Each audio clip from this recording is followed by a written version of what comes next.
Alguns gigantes do mercado financeiro estão sangrando no ringue e o mundo está observando com medo do que esse mercado prepara para a gente. Esse é o assunto do Ligando os Pontos hoje, espero que vocês gostem. A gente volta logo depois, dá tempo de curtir o vídeo, se inscrever no canal e voltar para assistir.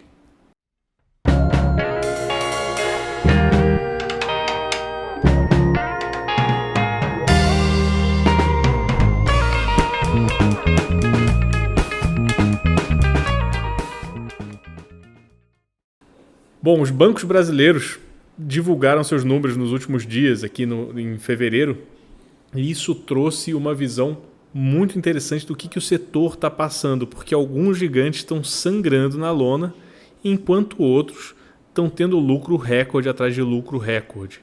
Isso mostra uma reorganização muito interessante que a gente vai acompanhar aqui hoje, né, Maju? O lucro dos bancos privados que estão na Bolsa caiu 9,4% nesse ano de 2023, né? Foi lançado junto com a temporada de balanços.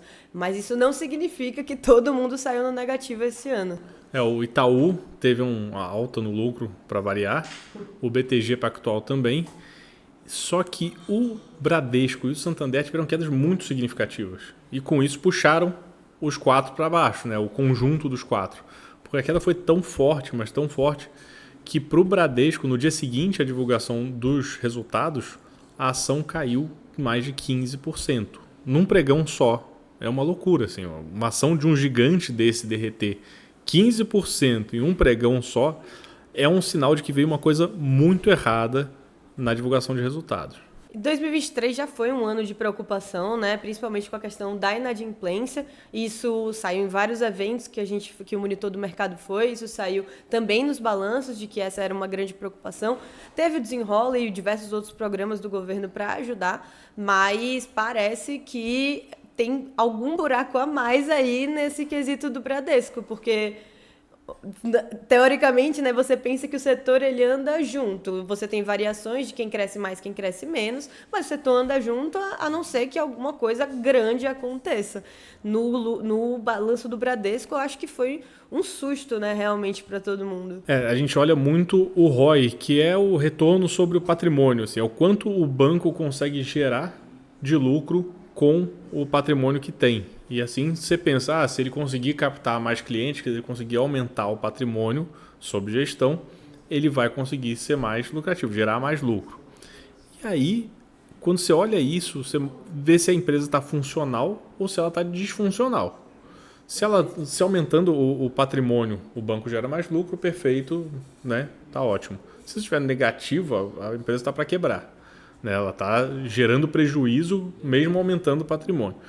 E no caso do Bradesco, não é que esteja negativo, nem que esteja ruim para uma empresa de outro setor. Ele está com um ROI de quase 10%, 9,4%. Ou seja, a cada R$100 que entra no Bradesco, como patrimônio, ele consegue gerar quase R$10 de lucro.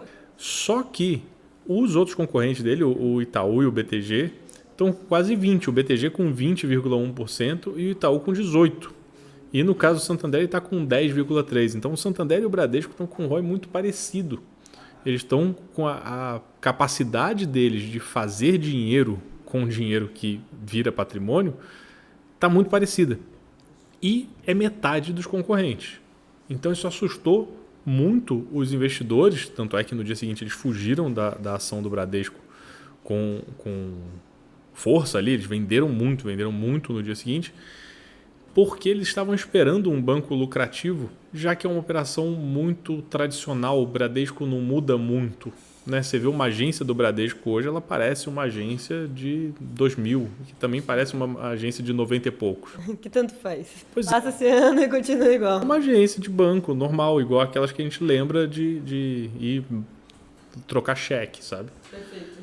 E aí, a análise que eu faço aqui é que a gente passou por por um financial deepening, que é o aprofundamento do conhecimento sobre finanças no Brasil, que tornou um banco que parece a agência que a gente trocava cheque algo meio obsoleto, não para o público em geral, mas na operação. É uma operação que acabou ficando cara demais para o que ele está gerando. E uma operação cara é uma operação que é menos lucrativa. E dá para ver, né, o Einar, ele fez o gráfico para a gente, que dá para ver que essa é uma tendência, né, já faz alguns anos que tanto o Santander quanto o Bradesco, eles estão com essa queda de lucro e eles estão numa tendência, né, entre aspas, né, negativa, porque não é como se eles estivessem dando prejuízo, mas que eles estão caindo enquanto o BTG e o Itaú estão dando uma guinada. Então, você vê um mercado que o BTG, inclusive, ultrapassou o Santander, né? Ultrapassou o Bradesco como segundo. Ultrapassou o Bradesco, desculpa. Do maior banco em valor de mercado, que é o market cap. E então você vê um mercado que ele também está mudando os jogadores, né? O BTG, por exemplo, ele é muito mais voltado para investimento do que para banking normal. E você tem o BTG comprando diversas assessorias, então diversas operações, né? Você vê que corretora já estava consolidada, o BTG comprando. E é uma estratégia de mercado que está colocando...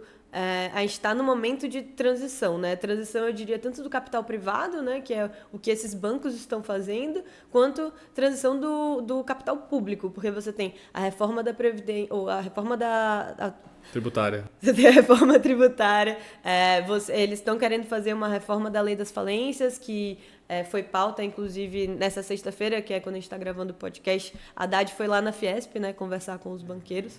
Então, tudo isso foram assuntos pedir apoio, né? Falar com o PID na mão na Faria Lima, pedir apoio para projetos de interesse do governo que vão ter impacto no setor financeiro pra caramba. E ainda mais nos bancos, né? Se você fala de tributação de dividendos, tributação de JCP, de lei de falências, de RJ, é tudo que os bancos estão envolvidos, né? Eu acho que eu diria, né, você me corrige se eu estiver errada, que o grande ponto desse ano é como os bancos estão lidando com essa questão de ser credor e dessa oferta de crédito e como isso está mudando dentro do mercado, ao mesmo tempo que tem essas operações, né, de fusão e aquisição.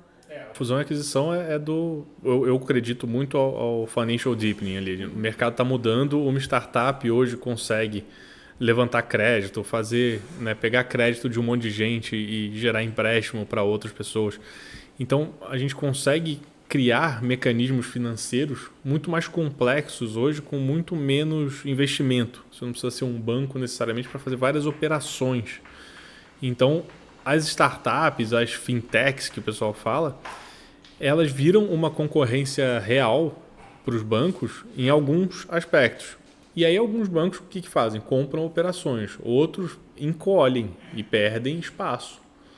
Quem está com dinheiro no bolso está sabendo escolher bem a operação que compra, que isso aí também não é sair comprando qualquer coisa, está saindo na frente dos pares.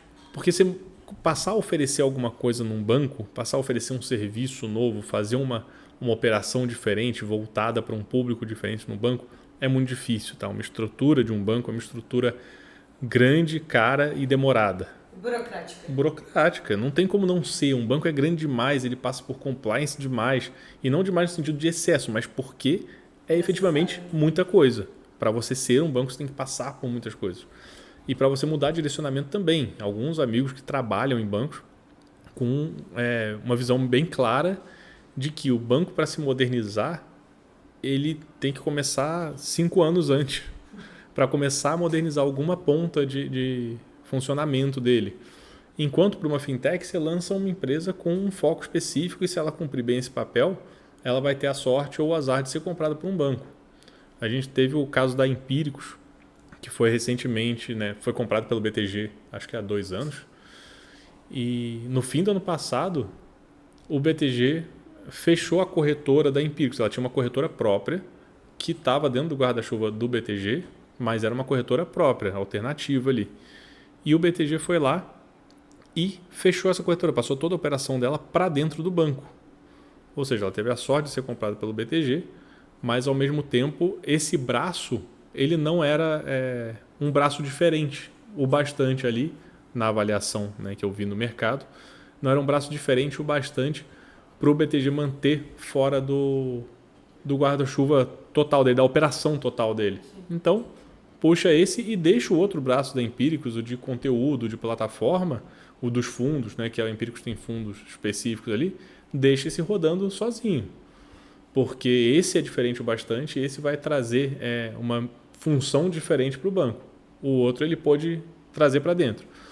E o Itaú faz a mesma coisa, né? Ele comprou um pedação da Avenue há um tempo atrás, e a Avenue é uma corretora de investir no exterior. Você acha que o Itaú teria dificuldade financeira em botar o seu dinheiro no exterior? Nenhuma. Mas é uma operação que a Avenue conseguiu fazer rápido, montar rápido, deixar ali. Então, por que o Itaú competiria ou poria isso para dentro do banco? Ele teria que passar por muitos estágios e que às vezes foi mais fácil comprar. E ainda mais com o Open Finance, né? O monitor foi num evento do Google que ele estava falando exatamente sobre essas tendências de banco e o Google estava falando que o grande desafio agora é a aquisição de clientes, porque com o Open Finance eu posso ter uma conta investimentos em um banco, uma conta banking em outro, minha conta salário vai ser em outro, aí eu quero investir em fundos, eu gosto mais da interface do Nubank para investir em fundos, então minha renda variável vai ficar no Nubank, minha renda fixa, o Nubank não tem tantas opções, então eu vou trazer ela para o BTG, então é um grande desafio, né? Você pegar esse cliente e você fidelizar, eu diria, né? Essa fidelização. E quando você tem essas aquisições dessas corretoras, os projetos prontos e os clientes fidelizados, porque afinal é um serviço muito específico e se você escolhe uma corretora é porque você tem uma confiança grande, né? Eu acho que é um movimento que você precisa de muita confiança, que é diferente de, eu vou criar uma conta poupança e deixar parada. Eu vou escolher o banco que me oferta melhor crédito. Não, quando você opera sozinho, né? Quando você opera ali, eu quero só comprar esse produto, quero só deixar nesse CDB aqui, porque o banco X está fazendo uma promoção de CDB que rende muito. Sim. Você vai lá, baixa o aplicativo, põe no CDB, não sabe que o banco existe, etc. Mas quando você quer fazer a sua trajetória de vida, igual aqui na Wise, né? Que a gente faz a linha da vida. Mas se você quer fazer uma linha da vida, você precisa confiar em quem vai te dar o diagnóstico do que é a sua linha da vida. Então, você vai comprar uma operação dessa para ganhar esse cliente como um cliente fiel. E aí, fazer o cross-sell, que a gente fala, né? Que é vender outros produtos para o cliente que você já ganhou por um produto. No caso dos bancos que estão ficando muito desgastados já na imagem do cliente, é isso, que o cliente não está vendo ganho para ele além do que dos produtos tradicionais ali que ele já usa e tal. E o cross-sell vai ficando para trás, o banco fica ficando menos lucrativo, menos rentável. E ainda mais agora é um movimento estratégico, né? Porque esse ano, anos que a bolsa vai bem, as corretoras vão bem. Anos que a bolsa vai mal, as corretoras não vão tão bem. E aí é um ano estratégico. Isso aí é o efeito papo de churrasco, você sabia disso? Eu que batizei. Sério? Por favor, inventou agora, vai. Diga aí, Vasconcelos Marcos. Vocês estão vendo o nascimento de um termo. Mas para mim é o efeito papo de churrasco, que você foi no churrasco e o seu vizinho falou, nossa, ganhei 20% com a minha carteira de investimento. O que você está fazendo? Quanto é que está a sua? Daí você fala, porra, a minha rendeu 8%. Aí você vai ver porque o cara investiu nisso e naquilo e você estava nos produtos tradicionais. Aí você vai lá, abre um chamado na corretora e fala, por que eu só ganhei isso? Eu quero investir nisso, naquilo que meu vizinho investiu. Aí no churrasco seguinte você vai lá e conta, olha, eu investi nessa criptomoeda aqui e ganhei Y. Daí ele vai procurar alguém que negocie criptomoeda para ele ganhar também. Mas quando a bolsa não está bombando, quando as criptos não estão bombando, quando o mercado tá chato, você não puxa esse papo com seu vizinho, porque você está com dinheiro, perdendo dinheiro às vezes. E aí você não tira essa onda no churrasco. Quando você não tira essa onda no papo de churrasco, ninguém vai procurar um corretor para abrir uma conta, ninguém vai procurar um assessor de investimento para te ajudar a ganhar mais, sabe? Então, o efeito papo de churrasco é muito sincero, porque na assessoria você recebe muita ligação de alguém falando que outra pessoa ganhou com um investimento em A, B ou C, e quando a bolsa está parada, ninguém está ganhando esse dinheiro com investimento A, B ou C. Genial, bem dado. Bem-vindo ao papo de churrasco. E então você tem um momento único, né, dessas compras. Você tinha, em 2018, um mercado que era muito mais independente, né, dessas corretoras e que hoje você tem uma concentração grande e que a tendência, né, pelo menos a curto prazo, é de que role mais algumas ainda. Há pouco o Safra comprou a Guide, né, a Guide Investimentos. E a Guide era uma gigante, né? Era a quarta maior operação de corretora do Brasil. E a terceira é a do Safra. E o Safra, como terceiro lugar, foi lá e comprou a Guide. E a gente tem uma mudança interessante, e isso nem está na coluna especial, para quem está assistindo o podcast, que foi a mudança da lei que regula os escritórios de agente autônomo, que começou a valer, salvo engano, no ano passado.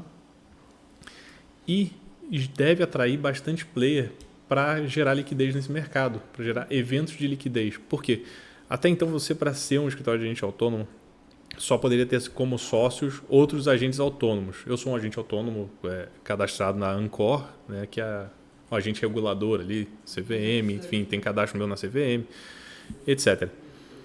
Para você, hoje, você pode ter um sócio capitalista no seu escritório de agente autônomo. Ou seja, você pode ter um sócio que não é assessor de investimentos e que só quer investir no negócio para ele crescer, para ele gerar mais dividendos, mais lucros, etc. Então, com essa mudança, vários escritórios que estavam caminhando para virar DTVM, para virar corretora autônoma, porque a corretora gera margens de lucro maiores e pode aceitar sócios investidores, sócios capitalistas, agora não precisam necessariamente virar corretoras para atrair esses sócios investidores e capitalistas. Então, é um trabalho menor na burocracia, você pode continuar sendo um escritório de agente autônomo de investimentos, que é um trabalho mais simples, um trabalho de criar empresa. É uma empresa mais simples de se criar e, ao mesmo tempo, atrair dinheiro de outros players para aumentar a sua operação e para investir em marketing, para investir em ampliação de setor. Então, o meu chute aqui é completo chute, mas quando a bolsa começar a estourar de novo, ou quando tiver um caminho claro, uma alta clara, vários investidores vão se interessar em comprar fatias de escritório de investimento. E aí uma dúvida, né, da sua leitura de cenário. Então, a gente tem os bancos comprando as corretoras e as assessorias não querendo virar corretoras. Eu acho que queriam, mas agora elas não precisam mais. Elas não precisam. Então, o caminho ficou mais fácil para você atrair dinheiro novo. Antes você queria virar corretora para abrir capital na bolsa, para atrair dinheiro, para aumentar a operação. Agora, muitos podem atrair capital novo, aumentar a operação, sem precisar passar pelo degrau doloroso de virar uma corretora de investimento. Então, você vê menos corretoras ainda, porque você vai ter... Exato, uma consolidação maior. Eu acho que o mercado se consolida mais, porque a gente teve um monte de corretora e poucas gestoras de fundo, por exemplo. Perfeito. Hoje a gente tem um monte de gestora e pouca corretora. E poucas corretoras. E acho que esse equilíbrio ainda vai dar um zigue-zague ali, porque podem entrar outros players interessados, inclusive players estrangeiros, talvez, que queiram se situar no Brasil na área de investimento sem precisar de uma corretora. Pode virar pegar um pedaço de um escritório que é vinculado a algum banco, alguma outra corretora, e simplesmente surfar nessa onda sem precisar ter um trabalho maior. Até porque esses escritórios, como eles são vinculados à corretora, na prática eles fazem tudo que uma corretora não faz, só que sem a burocracia da corretora. Atravessam um serviço de corretagem. Eles terceirizaram a burocracia, né? Exato. Então é mais barato, você tem uma margem menor, mas é mais barato você ter a operação. Então talvez a gente passe por um momento de consolidação dos escritórios de investimento, que já vem passando dessa migração XP, BTG, Guide, qual escritório é de quem. Nesse caso, a gente tem a chance de ter um período em que os escritórios passem por uma consolidação de grandes players interessados em participar deles. E quem chegar atrasado, se o Bradesco e o Santander continuarem atrasados... Esse tipo de coisa que o sujeito tem que olhar na hora de um balanço e falar, esse cara tem como entrar nesse mercado novo? Ou nesse mercado que está se abrindo? Esse player aqui, ele está sofrendo agora por um problema pontual, ou ele está sofrendo agora porque ele não sabe mais fazer e o negócio mudou? A onda virou o barco, ou foi só uma marolinha? Foi só uma marolinha que atrapalhou ali a navegação? Esse tipo de... Desculpa. Não. Mas é porque esse tipo de análise do longo prazo é muito importante, já que todo investimento em bolsa, na visão de quem está virando sócio da empresa, é um investimento de longo prazo. Se você está tradando no curto prazo, você está tradando, você está especulando. Mas quem investe pensando que você está virando um sócio, que você está comprando um pedaço de um negócio, e você quer saber se esse negócio tem espaço ou não, você tem que estar olhando para longe. E é muito interessante, que não é algo que você pensa quando você fala de renda variável. Você pensa você pensa nos grandes filmes e na especulação ao vivo e em ligar para corretor e confusão e gritaria e tem que fazer agora, porque se você não vender agora, você não vai vender nunca mais. Compra, vende. É questão de Pregão 5 viva minutos voz. você perdeu e não, É uma visão de longo prazo que, para mim, que trabalho com o mercado financeiro, demorou para eu entender e que era exatamente isso. Acho que você entrevistou... Quem foi que você entrevistou que falou isso? O Malvesi, Oscar Malvesi? Talvez. Pode ser que ele falou, eu nem analiso, tá no YouTube até. Ele falou, nem analiso empresa com menos de 5 anos de bolsa, porque não faz sentido. Cabeça do cara, ele falou, é uma sociedade, eu quero ser dono da empresa, eu não quero ser o cara que ganhou 20% num papel. Interessante. Aliás, bota aqui embaixo, vou botar na descrição do vídeo a entrevista com o Oscar Malvesi. E você citou no meio do vídeo, e eu queria fazer um agradecimento especial, o Einar Rivero, que é da consultoria Etusaita. E o Einar, volta e meia, faz uns gráficos muito legais, a gente usa aqui, bota o gráfico na tela. Einar, obrigado pela ajuda de sempre. Gigantes Pontos de hoje fica por aqui. Muito obrigada por assistir. Comenta aí embaixo, se inscreve no YouTube, dá o gostei. Siga a gente também no Instagram, no TikTok e no Twitter. Fechado. Até a próxima.